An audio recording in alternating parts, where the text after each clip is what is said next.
Let me paint a picture and tell me if this feels uncomfortably familiar. It's the end of the month. You open your banking app.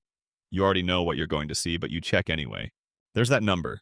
Not catastrophic, not great, just kind of stuck. You tell yourself, okay, next month I'll be better. I'll save more. I'll cut back. I'll be disciplined. I'll finally do what all the personal finance advice has been yelling at me to do since, like, forever. And maybe you even are saving. Maybe you're doing the right things. You've got money moving automatically into a savings account every month. High yield, FDIC insured, all very responsible. Gold star behavior. But here's the weird part. You don't feel safer. You don't feel ahead. You don't feel free. If anything, you feel tense. Like you're constantly bracing for something to go wrong. Like no matter how much you save, it never quite feels like enough. And meanwhile, everything around you just keeps getting more expensive. Rent, food, insurance, that random subscription you forgot to cancel but somehow still need. Life just keeps quietly raising the price. And honestly, this is the part where I'll admit something about myself. I spend way too much time thinking about money, like an unreasonable amount of time. Not in a I love spreadsheets way, but in a why does this stress people out so deeply and still feel so confusing way. I think about the psychology of it, the stories we tell ourselves, the rules we inherited that maybe don't apply anymore. And somewhere along the way, I started noticing something uncomfortable. The advice that worked really well for our parents, and even kind of worked for us 10 years ago, is starting to break down. Especially the idea that saving money, just saving money, is the safest, smartest move in 2020 some. Now, before your brain jumps to, oh great, here we go, another don't save, invest in crypto, quit your job thing, relax. That's not what this is.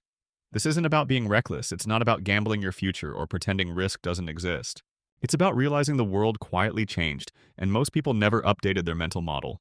By the end of this video, I want you to see money differently, not in a flashy way. In a calmer, more grounded way. I want you to understand why saving alone is starting to fail people, and what to do instead if you actually want stability. Flexibility, and yeah, a little peace of mind. So let's talk. Like actually talk. For decades, saving money was the advice. Full stop. You make money, you spend less than you earn, you put the difference in a savings account, and over time, things work out. Simple, clean, comforting.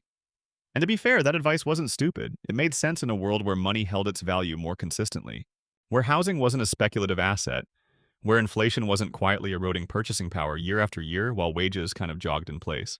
But here's the uncomfortable truth. Saving money today often feels like running on a treadmill that's slowly speeding up.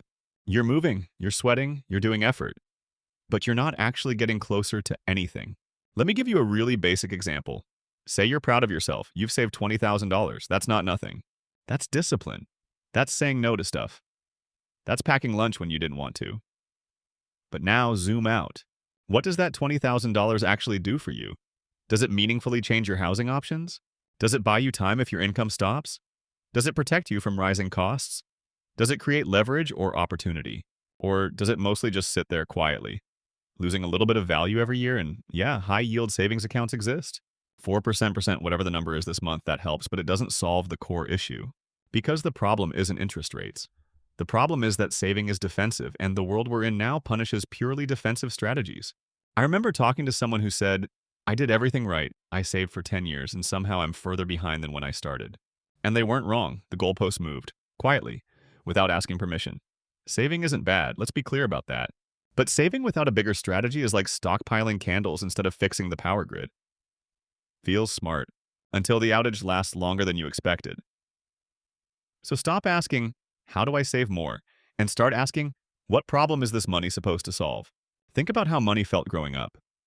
There was this sense that if you were careful, if you followed the rules, things would slowly improve. Stability was the reward for discipline. Now, stability feels rented, temporary, conditional. Jobs are less permanent, benefits are thinner, careers zigzag instead of ladder, even safe industries glitch, and the cost side of the equation is ruthless. Housing alone completely rewired the math. The idea that you can save for a few years and then comfortably buy something is becoming less realistic for a lot of people. Not because they're irresponsible, but because prices outpace saving capacity. So here's the shift in 2026. The most dangerous thing isn't volatility. It's rigidity. People who rely on one income source, one strategy, one idea of safety are the most exposed. And traditional saving reinforces rigidity. It says, park the money, don't touch it, don't think about it. But modern financial resilience looks more like adaptability. It looks like optionality. I've noticed something interesting. The people who feel calm about money aren't always the ones with the most saved. They're the ones with systems. They know how money moves in their life. They know how to create it. They know how to redirect it. They're not hoarding, they're positioning. Let's strip this down to something almost philosophical. Money is not the goal. Security is not the goal. Even freedom is kind of vague if we're being honest. The real purpose of money is control over your time and choices. Every financial decision either increases or decreases your ability to say yes or no to life. Saving money increases control up to a point. But after that point, the returns flatten emotionally. An extra $5,000 in savings doesn't feel as powerful as the first $5,000. What does feel powerful is knowing you can generate money if needed, knowing you can pivot, knowing you're not trapped. That's why people with modest savings but strong income skills often sleep better than people with large balances and fragile income. There was a time when my entire sense of security came from watching a number grow. And then I realized I was afraid to use it, afraid to move, afraid to experiment. The money was supposed to give me freedom, but I was treating it like glass. That's when it clicked. Unused money doesn't protect you, capability does. So instead of asking, how do I protect this money? Start asking, how do I make this money useful? Useful money does something. It learns, it grows, it multiplies. Or it removes a constraint in your life.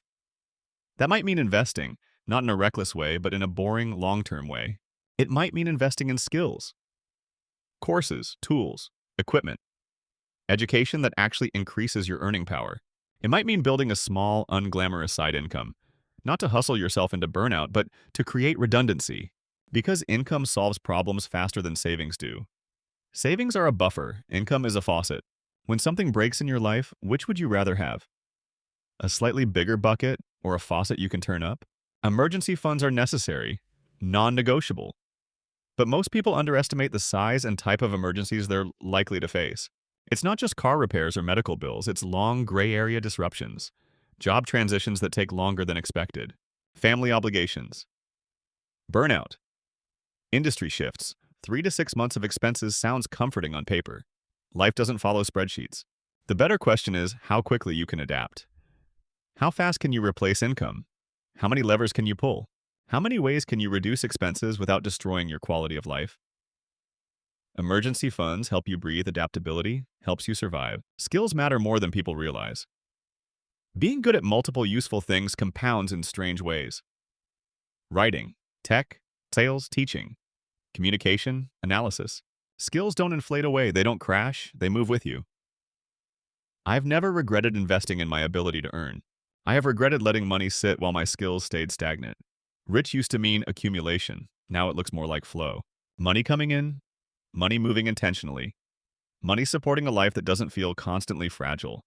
The people who seem calm aren't flashy. They're adaptable, they're nimble, they don't panic at change. If there's one thing I hope sticks, it's this. The rules didn't change because you did something wrong. They changed because the world did. Saving money still matters. But saving alone is not a strategy anymore, it's a pause button. What actually creates safety now is capability, optionality, the quiet confidence that comes from knowing you can respond and rebuild if needed. Imagine a version of yourself a few years from now. Not panicked, not scrambling, not clinging to a number on a screen. Calm, grounded, able to move. That person doesn't get there by hoarding. They get there by building. So maybe stop obsessing over saving every possible dollar and instead ask better questions. What would make me more adaptable? What would give me more options? What kind of financial life actually supports the way I want to live? You don't need to change everything tomorrow. Small shifts compound. Just don't stay frozen because the old rules told you to. You're not behind. You're just early to the next way of thinking.